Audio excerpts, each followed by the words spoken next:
अगर देखेंगे तराजू लेके तौलेंगे 2013 का कुंभ सुव्यवस्था के लिए जाना जाएगा और 2025 का कुंभ दुर्व्यवस्था के लिए जाना जाएगा। जिधर भी आप नजर दौड़ाइए मौत का तांडव, रेलवे स्टेशन पर मौत का तांडव, कुंभ के अंदर मौत का तांडव, जिधर जाओ मौत का तांडव। आपको कुंभ मौत का तांडव दिखा? सर आपने एक दुर्घटना हुई प्रयागराज में, एक दिल्ली में हुई, और आप उसको मौत का तांडव कह रहे हैं। तो मैं नहीं तराजू में तोलना चाहता, लेकिन अगर आप तराजू में तोलना चाहते हैं तो तोलिए कि 30 की संख्या बड़ी होती है, 45 की संख्या बड़ी होती है। मतलब ये तो कम से कम मत कहिए मौत का तांडव। आप ममता बनर्जी से 2 हाथ आगे निकल गए कि मौत का तांडव आपको दिख रहा था। और क्या अखिलेश यादव उस मौत के तांडव में गए थे क्या? अखिलेश यादव मौत के तांडव के अंदर जो है स्नान करने गए थे। आप लोगों को तो टोपी पहन के इफ्तार दावतों की मार्केटिंग करनी थी, क्योंकि उससे आपको वोट मिलते थे, तो इफ्तारी की मार्केटिंग होती थी। हज भवन बनाए जाते थे। एक मिनट रुकिए राहुल लाल, हज भवन बड़े बड़े बनाए जाते थे, उसकी मार्केटिंग होती थी। अब आपको कुंभ की मार्केटिंग हो रही है, यही तो आपकी परेशानी है। और उसकी आलोचना हम लोग किए। क्या किसने करा? अखिलेश यादव का एक बयान दिखा दीजिए, चैलेंज कर रहा हूं आपको। अखिलेश यादव का एक बयान दिखा दीजिए डीएमके के खिलाफ कि एक सनातन को एड्स कहना गलत है। एक बयान अखिलेश यादव का दिखाइए, चैलेंज कर रहा हूं। वो लोग जो सावन में मटन खाते हैं, सावन में मछली खाते हैं और उसके बाद अपने को शिव भक्त बताते हैं, तो वो लोग जो है गंगा में स्नान करने कैसे जाएंगे? नमस्कार दोस्तों, जय जय श्री राम। दोस्तों स्वागत है आप सभी का एक और मजेदार वीडियो में। दोस्तों आज के इस वीडियो में हम लोग देखने वाले हैं वरिष्ठ पत्रकार अशोक श्रीवास्तव को, और दूसरी तरफ हम लोग देखने वाले हैं समाजवादी पार्टी के प्रवक्ता अशोक यादव को। दोस्तों आज के इस डिबेट में अशोक यादव महाकुंभ को लेकर बड़ी बड़ी बातें बोलते हैं और बोलते हैं ये महाकुंभ मौत का महाकुंभ था और इसमें दुर्व्यवस्था बहुत ज्यादा थी। और इतना ही नहीं, सनातन धर्म पे भी ये बहुत ही अभद्र बातें बोलने लगते हैं। फिर उसके बाद अशोक श्रीवास्तव ने इन्हें डिबेट में काफी अच्छे से धोया है, और ऐसा धोया है कि इनकी बोलती भी इन डिबेट में नहीं निकलती है। तो आज का ये डिबेट वीडियो काफी मजेदार होने वाला है, तो आप लोगों से अनुरोध है वीडियो को शुरू से लेके अंत तक पूरा देखिएगा, तभी आप लोग को पूरा डिबेट समझ में आने वाला है। अगर आप सभी को ये वीडियो पसंद आएगा तो वीडियो को लाइक कर दीजिएगा और हमारे चैनल को आप लोग सब्सक्राइब कर लीजिएगा। चलिए अब मेन डिबेट को स्टार्ट करके देख लेते हैं। चलो भाई देखो अब मैं क्या करता हूँ। पूछ रहा हूं राहुल गांधी और प्रियंका वाड्रा क्यों नहीं गए? क्या तकलीफ है उनको हिंदुओं से या हिंदू पर्व से? अशोक जी कोई तकलीफ का मामला नहीं है। वहां पे वो नहीं चाहते कि उस जगह पे वीआईपी कल्चर को उस रूप में प्रोत्साहन दिया जाए। छोड़िए सर, हो गया चलिए, हो गया ना VIP culture Rahul Gandhi VIP culture से कहीं नहीं जाते क्या? राहुल गांधी वीआईपी कल्चर से कहीं नहीं जाते क्या?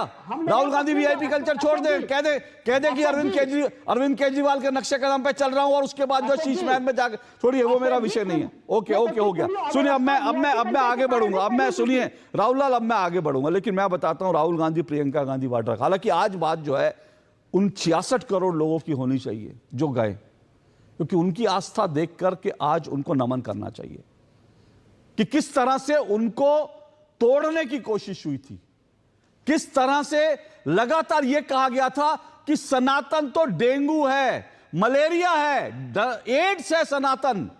सनातन को डिसमेंटलिंग सनातन के नाम से राहुल गांधी के सहयोगियों ने बाकायदा कार्यक्रम के आयोजन किए, बड़े बड़े बोर्ड लगाए गए, बैनर लगाए गए, डिसमेंटलिंग हिंदुत्व, डिसमेंटलिंग सनातन, यानी सनातन को जड़ से मिटा दो सनातन को। इसके कार्यक्रम आयोजित किए गए। राहुल गांधी ने कहा हिंदू हिंसक होता है, और उसके बाद जो है क्या क्या चुनावों में क्या क्या शिगुफे नहीं छोड़े गए हिंदुओं को बांटने के लिए। कभी जाति आरक्षण, कभी जो है कुछ, कभी आरक्षण खत्म हो जाएगा, कभी ये कभी वो। लेकिन जैसे ही कुंभ में ये तमाम जो है कुंभ में और कहूंगा मां गंगा ने इन तमाम जो नैरेटिव्स थे, फेक नैरेटिव्स थे, इनको जैसे बहा दिया और सारे सनातनी जुट गए। और राहुल गांधी, प्रियंका गांधी वाड्रा या अखिलेश यादव, लालू यादव, तेजस्वी यादव, इन सब के दर्द आज इस कुंभ को देख के यही होता है कि कैसे ये लोग एकजुट हो गए। हम तो 1 साल से 1.5 साल से कभी सोरस की फंडिंग से, कभी यूएस एड की फंडिंग से हिंदुओं को तोड़ने में, हिंदुओं को बांटने में लगे थे कि बटेंगे तो कट जाएंगे। कैसे हम लोग जो है बांग्लादेश की तरह कोशिश कर रहे थे कि यहां पे शाहीन बाग बना दो, कभी ये आंदोलन लाओ, हिंदुओं को समूल नाश कर दो, लेकिन ये तो एकजुट हो गए। और यही दर्द है आप लोगों का, और यही दर्द है। इसीलिए इस दर्द को लेकर कैसे जाते हैं आप लोग? इस दर्द को लेकर आप लोग कैसे जाते? ये पीड़ा है आपकी, ये दर्द है आपका। बात तो सही है। राहुल लाल जी, आज महाशिवरात्रि है, तो आज दर्शकों को यह भी याद दिला दूं कि जब सावन चलते हैं तो शिव भक्त जो है वो कभी मछली कभी मटन बना बना के लालू यादव जी के परिवार के साथ खाते हैं, तो वो लोग फिर क्या जाएंगे? वो लोग जो सावन में मटन खाते हैं, सावन में मछली खाते हैं और उसके बाद अपने को शिव भक्त बताते हैं, तो वो लोग जो है गंगा में स्नान करने कैसे जाएंगे? बहरहाल मैं किसी निजी पे नहीं जाना चाहता। आज 66 करोड़ लोगों की बात होनी चाहिए जो वहां गए। अशोक यादव जी, 66 करोड़ लोग, बहुत बड़ी संख्या, बहुत बड़ी तादाद में, इतनी तादाद में। ये ठीक है कि फिर से कह रहा हूं कि बहुत सारी जो है इतने लोग पहुंचते हैं तो कुछ ना कुछ चीज़ें जो हैं ऐसी होती हैं जो छूट जाती हैं, जिनको लगता है कि हाँ ये भी हो जाता तो बेहतर था। लेकिन 66 करोड़ लोग तो कम से कम उत्तर प्रदेश में इतना बड़ा आयोजन, कम से कम आप तो बधाई देंगे। देखिए अशोक जी, एक महाकुंभ को या कुंभ को आप अगर देखेंगे, तराजू लेके तौलेंगे, 2013 का कुंभ सुव्यवस्था के लिए जाना जाएगा और 2025 का कुंभ दुर्व्यवस्था के लिए जाना जाएगा। जिधर भी आप नजर दौड़ाइए, मौत का तांडव, रेलवे स्टेशन पर मौत का तांडव, कुंभ के अंदर मौत का तांडव। ये क्या कह रहे हैं सर? क्या कह रहे हैं सर? प्लीज, जिधर जाओ मौत का तांडव, जिधर जाओ मौत का तांडव। आपको कुंभ मौत का तांडव दिखा? सर आपने एक दुर्घटना हुई प्रयागराज में, एक दिल्ली में हुई, और आप उसको मौत का तांडव कह रहे हैं। और एक दुर्घटना, अगर आप तराजू लेकर तोलने की बात करेंगे तो यहां जो एक दुर्घटना हुई उसमें मरने वालों का फिगर 30 है, और आपकी जब सरकार थी 45 थे। मैं नहीं तराजू में तोलना चाहता, लेकिन अगर आप तराजू में तोलना चाहते हैं तो तोलिए कि 30 की संख्या बड़ी होती है, 45 की संख्या बड़ी होती है। मतलब ये तो कम से कम मत कहिए मौत का तांडव। अब आप ममता बनर्जी से 2 हाथ आगे निकल गए कि मौत का तांडव आपको दिख रहा था। अशोक जी, और क्या अखिलेश यादव उस मौत के तांडव में गए थे क्या? अखिलेश यादव मौत के तांडव के अंदर जो है स्नान करने गए थे? अशोक जी मेरी बात हो जाने दीजिए। नहीं, आप बात करिए, लेकिन अगर नहीं, सुनिए अशोक यादव जी, सुनिए, आप बात कीजिए, आप सवाल उठाइए, लेकिन अगर आप कुंभ को मौत का तांडव कहेंगे तो मैं अभी आपको नमस्ते कर सकता हूं। मुझे सनातन पर, मुझे हिंदुओं की आस्था पर इस तरह से चोट करने वाला कोई मेहमान नहीं चाहिए। आप लोग अपनी सभाओं में जो मर्जी कहिए, सनातन को इरेडिकेट करिए, सनातन का समूल नाश कीजिए, लेकिन आप जाके तमिलनाडु में कीजिए, अपनी सभाओं में कीजिए। मेरे शो में आप कहेंगे कि ये मौत का तांडव था तो मैं तो आपको बोलने नहीं दूंगा। अशोक जी जो दिल्ली रेलवे स्टेशन पर हुआ, नहीं दिल्ली, आपको क्या लगा? अशोक यादव जी, दिल्ली रेलवे स्टेशन पर जो हुआ उसकी आप आलोचना कीजिए। जो प्रयागराज में जो हुआ उस पर भी सवाल उठाइए, 1 मिनट, उस पर भी सवाल उठाइए, लेकिन आप उसको मौत का तांडव कह रहे हैं। आप कह रहे हैं जहां जाओ मौत का तांडव। अरे जहां जाओ मौत का तांडव दिख रहा था आपको। कमाल करते हैं आप। अशोक जी देखिए, आपने एक गौर किया होगा, मैं दैनिक भास्कर की रिपोर्ट लेके बैठा हूं, सड़कों पर कम से कम 100 भीषण दुर्घटनाएं हुई और 150 लोगों की जाने गई। रेलवे स्टेशन का आप देख लीजिए आंकड़ा। सड़कों पर कुंभ नहीं होता तब दुर्घटनाएं नहीं होती। जब कुंभ नहीं होता तो सड़कों पर दुर्घटनाएं नहीं होती क्या? बिल्कुल होती। हाँ, मैं नहीं कह रहा हूं कि नहीं होती। ये वही मानसिकता, सुनिए अशोक यादव जी, ये आप लोगों की वही मानसिकता जो आपने किसान आंदोलन में किया था कि लुधियाना में एक आदमी सड़क पर जिसकी डेथ हो गई सड़क दुर्घटना में, उसकी लिस्ट आपने बनाकर सीधा किसान आंदोलन के नाम डाल दी कि ये तो किसान था जी, वहां मर गए, किसान आंदोलन में सरकार ने मार दिया। उसी तरह से अब आप कर रहे हैं कि कोई सड़क दुर्घटना हो गई तो सब कुछ कुंभ को मौत का जो है तांडव बता दो। ऐसी अशोक जी, आपकी पार्टी को लोगों के बीच जाना है अशोक यादव जी, उत्तर प्रदेश में। और अभी आपका जो है जो हश्र हुआ अवधेश प्रसाद जी के बेटे का, जिन्हें आपने बना दिया था राजा जो है अयोध्या का, उनके बेटे का जो हश्र हुआ, उससे कम से कम सबक सीख लेते आप लोग।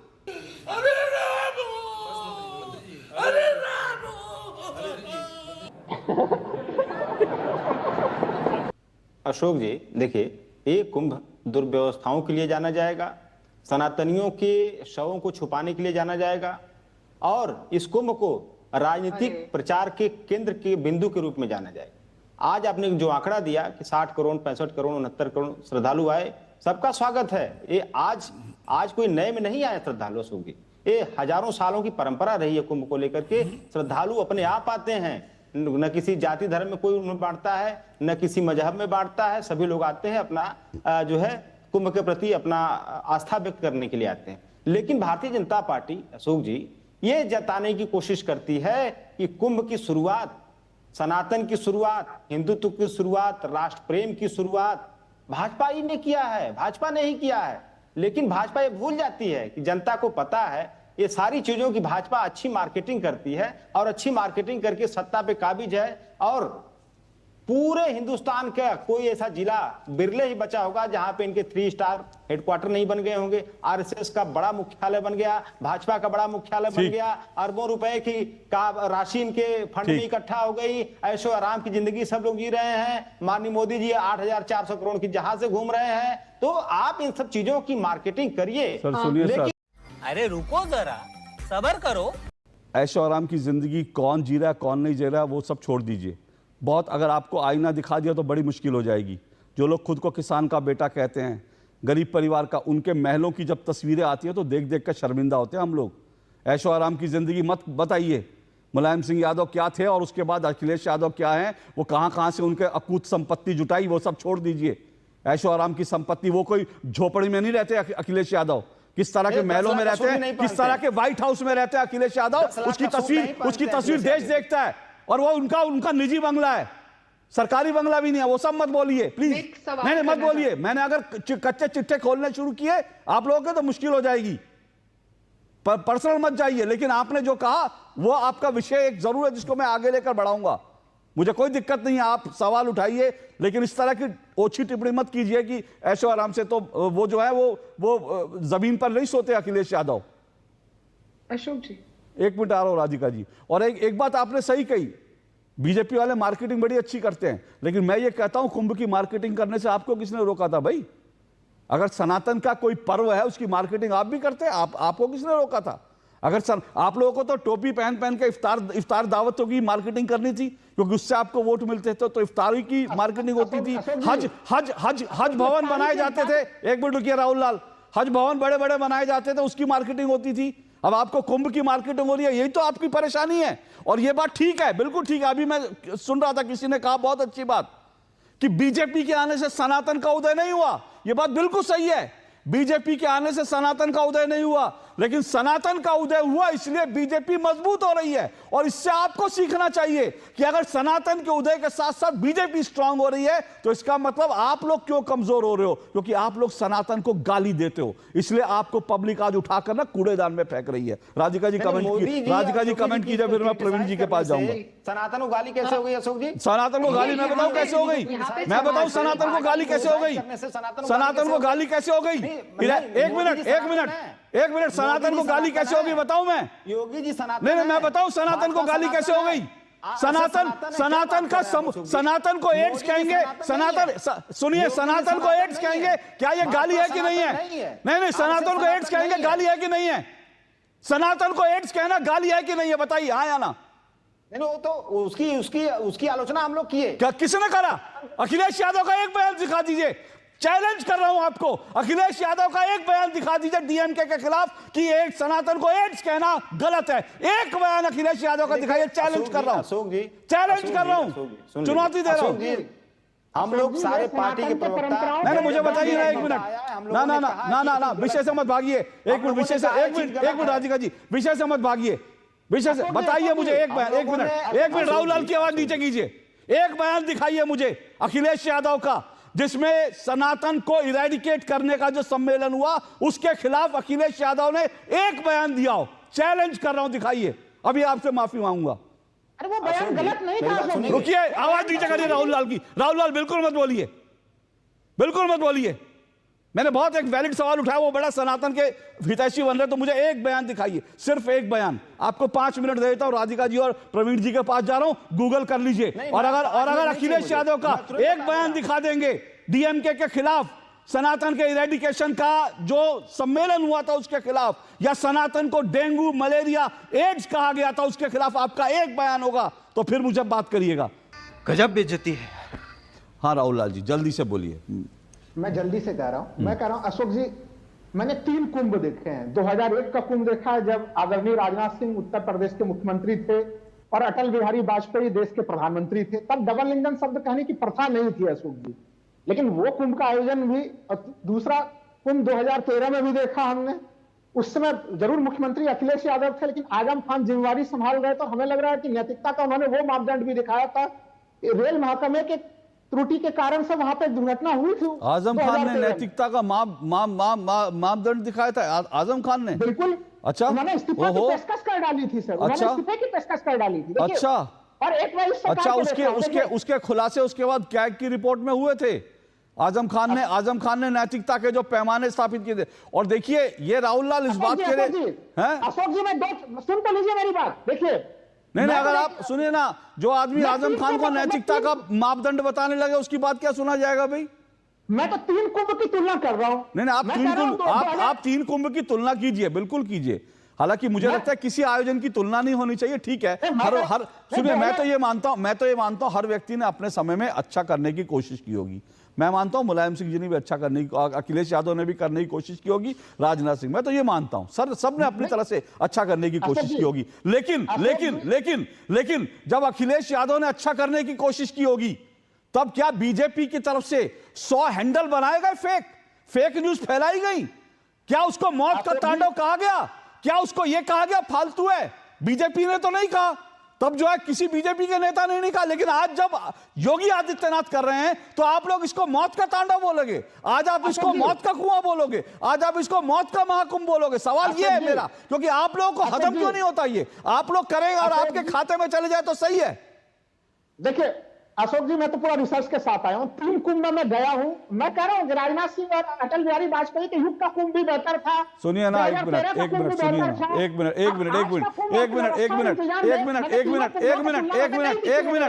ना, आप कौन सी रिसर्च के साथ आए मुझे नहीं पता। मैं अभी आपको दिखा दूं कि जब आजम खान संभाल रहे थे तो क्या क्या हुआ था। लेकिन मैंने कहा ना, हर आयोजन में कुछ ना कुछ, सुनिए एक मिनट, हर आयोजन में कुछ ना कुछ अच्छी चीजें होती है, बुरी चीजें होती हैं, और उसमें किसी को मैं अगर आज अभी मैं एक मिनट रुकिए, एक मिनट राहुल लाल, समय मेरा मत कर। मैंने कहा ना, वो आप जो पैमाना बता रहे हैं आजम खान को, मैं अगर अभी कच्चा चिट्ठा खोल दूंगा तो मुश्किल हो जाएगी। लेकिन मैं किसी का कंपैरिजन नहीं करना चाहता। मैं तो कह रहा हूं उन्होंने भी अपनी तरफ से अच्छा किया होगा। मैं कब कह रहा हूं कि उन्होंने खराब किया और इन्होंने अच्छा किया? मैं ये कह ही नहीं रहा। मैं कह रहा हूं कि आज आप लोग क्यों गालियां दे रहे हो भाई सनातन को? मेरा मुद्दा ये है, सनातन को गाली दिया ही नहीं जा रहा है। क्यों? अभी मौत का तांडव, वहां पर तांडव हो रहा था मौत का। क्या मुझे बता दीजिए, हिंदुओं को गाली नहीं तो क्या है?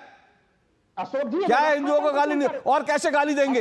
और कैसे गाली देना चाहते हैं? और कैसे गाली देना चाहते हैं? समय रहने की तरह गाली देना चाहते हैं हिंदुओं को? और कैसी गाली देना चाहते हैं? मौत का तांडव कह दो, मौत का कुआं कह दो, मौत का महाकुंभ कह दो। इससे ज्यादा गाली क्या दोगे भाई? इससे ज्यादा गाली क्या दोगे हिंदुओं को? खत्म करो सनातन का इरेडिकेट करने के सम्मेलन करते हो, और गाली क्या दोगे? और गाली क्या दोगे? राहुल लाल हटाइए, हो गया। मेरा समय मत वेस्ट कीजिए राहुल लाल, मेरा समय मत वेस्ट कीजिए। आपकी गालियां गिनवाने लग जाऊंगा तो मुझे जो है रोज आधे एक घंटे के आप लोगों की गालियों के प्रोग्राम करने पड़ेंगे, जो आप हिंदुओं को गालियां देते हो। लेकिन मुझे उस पर नहीं करना। आप लोगों की गालियों का जवाब पब्लिक दे रही है, अच्छे से दे रही है। उसके बाद भी नहीं समझोगे तो और समझ जाओगे, आने वाले सालों में समझ जाओगे। ये बड़ी अच्छी बात कही आप।